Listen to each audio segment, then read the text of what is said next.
Here we go.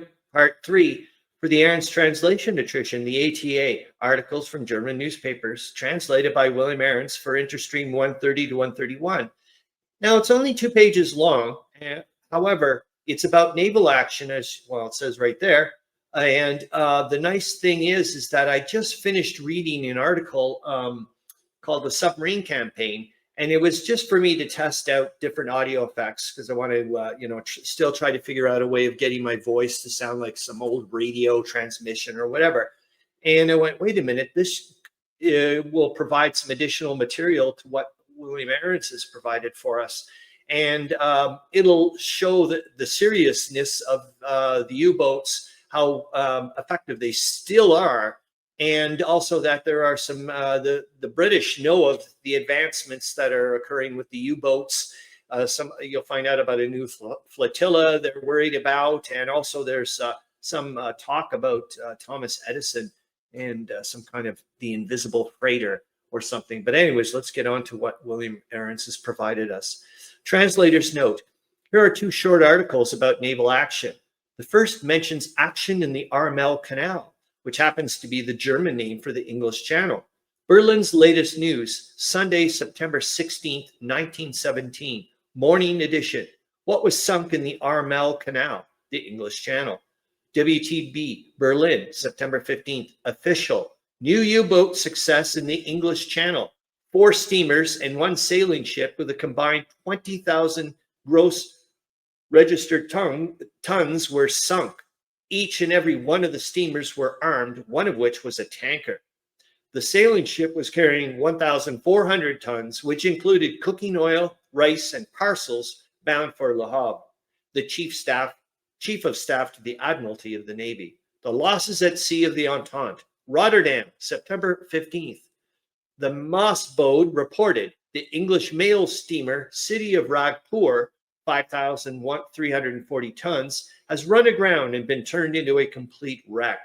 The English steamer Hawk World, 1,472 GRT, has sunk in the same way the Norwegian steamer Pluton, 1,449 GRT, the Norwegian steamer Setubal, 1,201 GRT, the sailing ship Bestfield, 1,920 GRT, and the steamer Bickholmen, 477 gross registered tons, have been sunk as well. All right, and off we go. The submarine campaign. Although there is little hope of Germany being able to starve Britain into submission by the U-boat campaign, it were unwise to minimize its influence in the prolongation of the war. Lord Northcliffe, as head of the British mission on this side of the Atlantic, has taken occasion while in Canada to emphasize the seriousness of the food and shipping problems.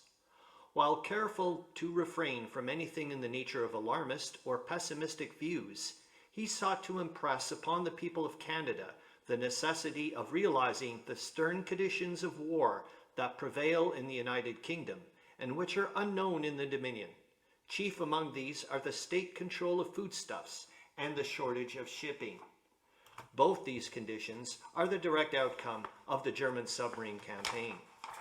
Although from time to time reassuring messages are cabled to Canada, it is significant that the London Times naval correspondent recently stated that there are no indications at present that should give anyone grounds for the suggestion that the submarine menace is in a fair way of being dealt with effectively. It is generally agreed by British newspapers that the German submarine continues to develop greater efficiency and offensive force. More powerful submarines are now operating, which are able to meet armed merchant vessels on more equal terms. From Danish sources comes news of the appearance of a new German submarine flotilla, the chief purpose of which is to lay mines in the Atlantic and around the British coast. They are reported to be vessels of 1,500 tons, to be 350 feet in length, and to have a large carrying capacity for shells, torpedoes, and mines.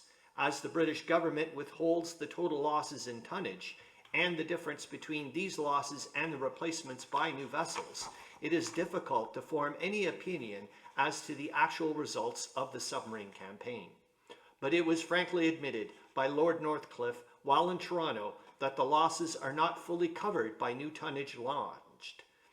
The seriousness of this does not require to be emphasized. Within the next year, a heavy strain will be placed on the Allied shipping by the transportation and supply of the United States troops overseas.